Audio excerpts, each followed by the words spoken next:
Kanaafi ani amma paartii siyaasaa keessa turuun nan barbaachisu jechuudha. Akka ittaanaa dursaa Koongireesii Federaalawaa Oromootti interviyuu isa dhumaati kanan kennu.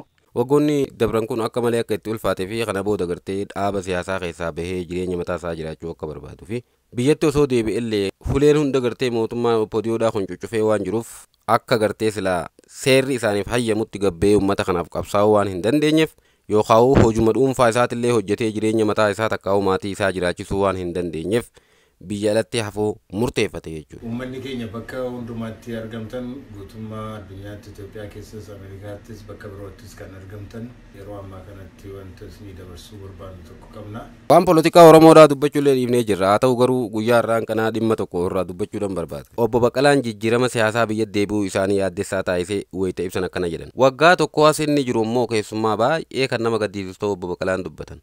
Namoonni mana hidhaatii baafamanii ajjeefamuu abbaan barbaade qabee nama hidha. Bakka buutee isaanii dhabamsiisuu, hojiirraa nama ari'uu, lafa isaarraa nama buqqaasuu, Oromoon daangaa itti caamee manni irratti gubatu, fayyaan ibiddaan gubamuu, namni ofiin boolla akka qotee keessatti ajjeefamullee ta'aatiin jira jechuudhaan haala siyaasaa Itoophiyaa kan akka malee yaaddessaa ta'e kanarraa dubbatan. Itti dabaluudhaanis waajjiraaleen dhaabbilee siyaasaa guutumaan guututti cufamaniitiin jiran jechuun ni danda'ama jedhanii sababa kanaatti sochii siyaasaa biyya keessatti gaggeessuun akka hin danda'amnellee dubbatan. Kana keessatti lubbuudhumaan jiraachuufuu haala nama sodaachisu keessa gahamee akka jirullee dubbata.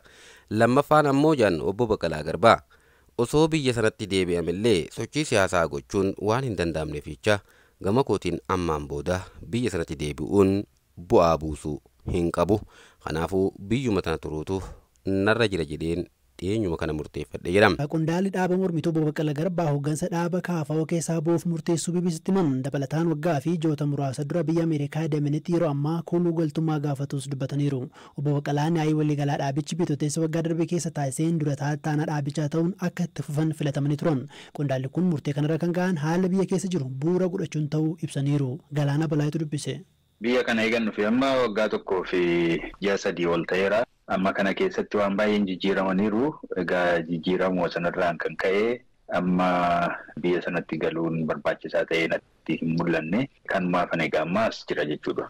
Kanaaf amma erga achi geessanii haalota biyya keessaa kamtu biyyatti deebi'uun akka yaaddessaa isinitti ta'u godhe sababa ta'e. Waggaa tokko asitti biyya sana keessatti wanti raawwate baay'ee guddaadha. Walumaa gala egaa mootummaan jijjiiramaa jedhamee hundeeffameetiin booda biyyi sun haala hamaa keessa seentee jirti. Garuu immoo waggaa tokko as inni jiru immoo hundumaa caalaa kan baay'ee nama gaddisiisudha. Dhaabbilee siyaasaa guutummaadhumatti cufamaniiru jechuudhaaf hin danda'ama. Kanaatiif sochiin siyaasaas biyya keessatti geggeessuun hin danda'amu. Amma jiraachuudhumaaf iyyuu haala nama yaaddessuu fi haala nama sodaachisu keessa gahameera. Lammaffaa immoo biyya sanatti yoo deebi'ames sochiin siyaasaa gochuun sababii hin danda'amneef biyya sanatti galuun yookaan biyyatti deebi'uun faayidaa waan hin qabne ta'ee waan mul'ateef ani gara kootiin ammaan booda biyya sanatti deebi'uun faayidaa hin qabu, bu'aa buusuus hin qabu. Kanaatiif biyyuma kana turuutu narra jira kan jedhu dhiyoo kana murteeffadhe. Kanaatiif akkuma kanaatti amma biyya hambaa kanatti hafuudhaaf murteesseera jechuudha. Obbo Baqqalaan osoodhuma biyyatti deebi'anillee hojii barsiisummaa yuunivarsiitii keessatti hojjetan itti fufuu akka hin dandeenye dubbatu. Sababni isaa immoo akkuma mana hidhaatii bahaniin umriin kan ka'e 60 gaheetiin jira jechuudhaan soorama akka isa baasan dubbata. Akkuma mana hidhaatii baheen xalayaan nagee jechuudhaan Obbo Baqqalaan BBC Afaan Oromootti hima.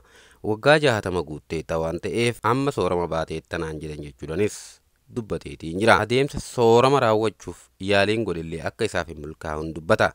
Umrii koo guutuu waan itti dadhabee turellee argachuu hin dandeenye kan jiran Obbo Baqqalaan harka koo duwwaa biyya hambaatti galuun dirqama natti ta'eetiin jira jedha. Obbo Baqqalaan haala amma jiruun biyyatti deebi'anii sochii siyaasaa gochuu akka hin dandeenye hima. Iddoo biraatti qacaramanii hojjechuufillee haalli rakkisaa ta'uu muuxannoo amma dura isaan mudateerraa dubbataniitiin jirani. Haala kanaan ammoo biyyatti galuun koo qabsoo godhamuuf waan gumaachuu hin qabu jedheetan amana biyyuma kanatti hafuudhaafillee murteessiitiin jira jechuun akka kologaltummaa gaafate hima. Haalli biraanis biyyatti hooggalee amma hojiirra hin jiruanii waggaa 60 guuteetti naan jedhanii hojii hojjechuu akka hin dandeenye waajjira duraan keessaa hojjechaa ture yuunivarsiitii Finfinnee natti himeera. Soorama na baaseera. Soorama yoo naa kaffaluu baateyyuu soorama na baaseera. Kun kan ta'e erga mana hidhaatii baataniiti? Akkuma mana hidhaatii bahanii xalaanaan gahanii waggaa 60 guuteetta sababii ta'eetii fi amma sooramaan baateetta naan jedhanii soorama koollee pirooses gochuudhaaf yaaliin godhe isin milkoofne kanaatiif isas argachuu hin dandeenye waan an hojjechaa ture umurii koo guutuu waan an itti dadhabaa ture hundumaa dhiisee biyya ambaatti harka godhuu galuun dirqama natti ta'e jechuudha. Biyyatti hongalee tokkoffaa sochii siyaasaa gochuu hin danda'u lammaffaa hojii irratti boba'ee jiraachuudhaafis hin danda'u. Kanaatiif asiinis haa ta'u achiinis biyyatti galuun homaa ammaan booda faayidaa waan qabu qabsoo kanaatiifis immoo waan gumaachuu waa tokkollee jira jedhee sababiin hin amannee fi biyyuma kanatti hafuudhaaf murteesse jechuudha. Biyyi sun jireenya kootiif sodaachisaadha jedhee beeksifadheetan jira. Iyyata koo kanarraa fudhataniiti jiru jechuudhaanis US'tti kooluu galtummaa argachuu isaanii obbo Baqqalaa Garbaa himaniitiin jiru. Yeroo lama hiree biyya US jiraachuu dideetan ture kan jedhan obbo Baqqalaa Garbaa obbo Baqqalaan bara 2015 hidhaa bahanii wayita Ameerikaa daawwachuudhaaf dhaqanitti dhaabbanni Scholar at Risk jedhamu ogeeyyii biyya dhaloota isaanitti lubbuudhaan jiraachuun isaan yaachisuuf carraa US jiraachuu dandeessu mijjeessuu haala kennee fi akka turee fi didanii biyyatti akka galan illee dubbata. Wayita biyyatti deebi'an illee irra deebiidhaan hidhamaniitiin jiru. Bara 2018 hidhaa irraa gadhiifamanii gara US'tti wayita imalan dhaabbatichi carraa achi jiraachuu yeroo lammataatiif mijjeessee fi amma booda Baqqalaan biyyatti deebi'uun qabsoo karaa dhaaba isaanii eegalan itti fufuudha filataniitiin turani. Haa ta'u malee ammas deebi'anii yeroo sadaffaadhaaf hidhamani. Isa dhiyoo erga hidhaa bahanii US'tti imalanii as garuu dhaabbanni carraa kana mijjeessuu yeroo lama ol carraa hin kennu ittiin jechuu obbo Baqqalaan himaniitiin jirani. Ammaan dura carraalee argatan dhiisanii biyyatti deebi'aniif danqaalee hedduu keessattis ta'um qabsoo gaggeessanii filannoo walabaan mootummaa ijaaruun sirna uummanni barbaadu ijaaruudhaaf abdiin jira amantaa jedhuun akka ta'e dubbatu. Yeroo moo'ichaa argannee imaammata ummata fayyadu borcinee ummata sana bulchuu carraani qabaanna ta'a kan jedhu abdii guddaa akka qabaachaa turellee dubbata. Kanaafis yeroo lammaffaadhaaf carraa naa kenname didee osoo abdii hin kutatin biyyatti akka galee turellee hima. Haalli amma jiru garuu tasumallee waan abdii namaa kennuu miti jechuun obbo Baqqalaa Garbaa yaada isaanii dhiyeessani. Kanaaf jechi kooluu galtummaa gaafachaa jirtu yookaan gaafattaniittu jedhu keessaa isa kamtu ibsa jechuudha haala ammarra jirtan. Biyyi sun anaaf sodaachisaadha. Jireenya kootiif sodaachisaadha jedhee beeksifadhee jennaan sanarraa fudhatanii jiru. Akkasumatti dhuunfaadhaan biyya kana keessa turuudhaaf dirqameera jechuudha. Irra deddeebiidhaan carraa biyya ambaatti hiree keessa murteessuu argattanii diddanii sababni galaa turtaniif qabsoon gaggeessitan bu'aa akka buusu amanuurraa kan ka'e tureemi amma sadarkaa sochii siyaasaa gootaniin jijjiiramni dhufuu danda'u xiqqaa akka ta'e waan amantaniif haftan jechuudha.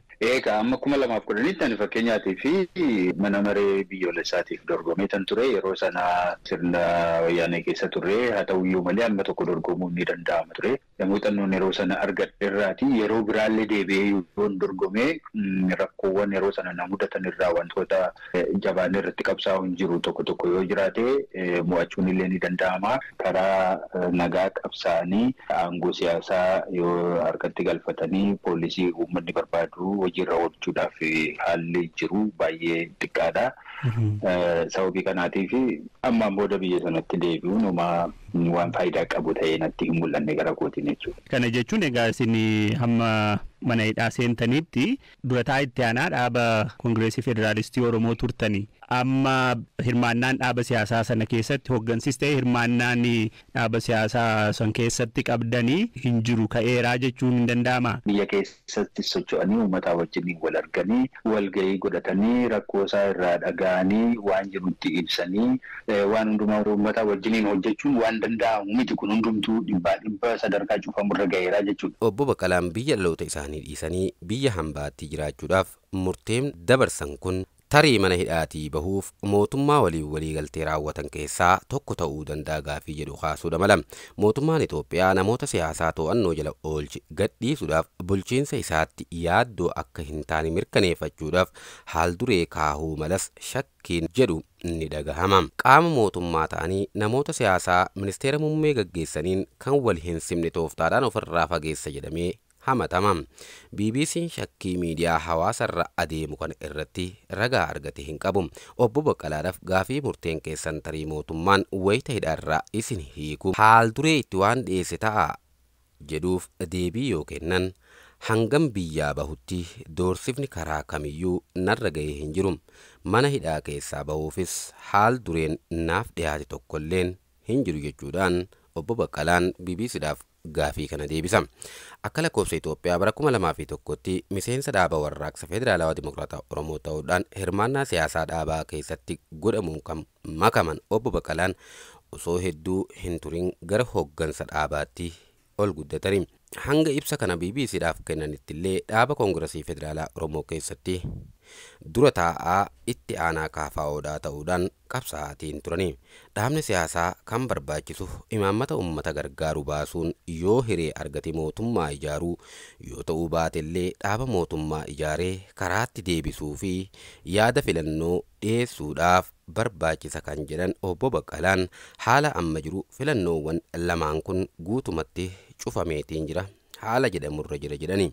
Kanaaf ani amma paartii siyaasaa keessa turuun na hin barbaachisu. Aangoo siyaasaatiif deemaa hin jiru. Maqaa paartiitiin biyya sana keessa taa'ee ummata sochoosaatillee hin jiru. Ummata sanaaf hojjechaa hin jiru. Kanas gochuudhaaf carraansaa akka hin jirre Obbo Baqqalaan dubbata. Haala siyaasaa ibsan kana irratti hundaa'uudhaan dhaaba siyaasaa keessa turuunis hoggansa dhaabichaa harkaa qabaachuun illee bu'aa hin qabu jechuun gadhiisuu isaanii beeksisaniitiin jiranii. Tarii akka itti aanaa dursaa Koongiresii Federaalaa Oromootti afgaafii isa dhumaati kan hin kennu jechuudhaanis yaada dabalanii. Kanaaf ani amma paartii siyaasaa keessa turuun nan barbaachisu jechuudha. Akka itti aanaa dursaa Koongiresii Federaalaa Oromootti intarviiyuu isa dhumaati kan kennu. Ammaan booda akka nama Oromoof quuqamu tokko akka Oromoo tokko akka nama mirga uummata Oromoof quuqamu tokkotti malee akka hoogganaa paartii kan hin deemu miti jechuudhaanis Obbo Baqqalaan dubbata. Nama kamiifuu paartii isaaniitii fi miidiyaa kamiifuu murtee isaanii kana amma dura kan hin beeksifne akka ta'e illee Obbo Baqqalaa Garbaa dubbataniitiin jiru. Dhimma kana itti yaadaan ture. Faayidaan isaa naaf ifuu waan hin dandeenyeef dhiyeenyuman murteesse jechuun Obbo Baqqalaan dubbata. Dhaaba isaanii kanaan quuqama guddaa kan qabu yoomillee taanan dantaa saba isaanii dabarsanii kan hin kennine kan hin gurgurre hamma wareegamaatti namoota deeman jaalleewwan gurguddaan keessaa qaba. Isaan kanneen wajjin gidiraa meeqa kan hin fudhadhe isaanii fi ammallee kabajaa guddaa akka qabu Obbo Baqqalaan dubbata. Akka amma dura isaan waliin walgayii taa'ee waliin qabsaa'ee hojii hojjechuu dadhabuu kootti gadda guddaatu natti dhagahama jechuudhaanis gaddatti dhagahamu Obbo Baqqalaan ibsata. Miseensummaa fi hoggansa irraa of kaasuu haa ibsanii malee akka nama tokkootti qabsoo dhaabni isaanii durii gaggeessu kana keessatti illee ta'ee qabsoo uummanni Oromoo gaggeessu keessatti bakka barbaadanitti argamanii gahee isaaniitillee akka bahanis dubbata. Siyaasa dandhaaba jechuudhaa miti. Waa'ee saba koo dubbachuudhaan dhiisa jechuudhaa miti. Karaa barbaachisaa ta'een qabsoo kana keessatti qooda fudhannaan koo raawwateera jechuudhas miti jedhani. Bakka Oromoon na barbaadutti, bakka dhaabni Oromoo kamuu na barbaadutti, bakka dandeettiin koo barbaadamutti nan argama jechuudhaanis Obbo Baqqalaa Garbaa dubbataniitiin jiru. Dhaaba KFO keessatti dhiibbaan kamuu akka isaan mudatee hin beeknee fi dhaaba kanaaf caala qaamni isaan amananii fi kabajan akka hin jirre dubbatani. Dhiibbaan tokkollee karaa kamiinillee karaa paartii sanaas ta'ee akka dhuunfaatti kan narra ga'e hin jiru jechuun Obbo Baqqalaan dubbatanii. Kabaja guddaadhaan waliin hojjenne kan jedhan Obbo Baqqalaan osoo mijjatee kabajaan gaggeeffamanii hawwii isaanii akka ture dubbatanii. Akka mana guddaa tokko jaarmayaa guddaa akkan dhiisetti gadda guddaatu natti dhagahame jechuudhaan Obbo Baqqalaan dubbatanii. Obbo Baqqalaan biyya hambaa taa'anii hoggansa dhaabaa irra jiran qabatanii turuun faayidaa hin qabu sababa jedhuun hoggansa dhaabaa dhiisuu wayita beeksisan murteen koo kun dhaabicha ni laaffisa jedhee hin amanu jechuudhaanis dubbatanii. Amanamummaa fi dhugaa qofa irratti hundaa'uun qabsaa'aa akka turan kan dubbatan obbo Baqqalaan waahillan isaanii kaanis akkasumatti hojjechaa akka turanii fi akkasumatti akka itti fufan abdii qaban himanii.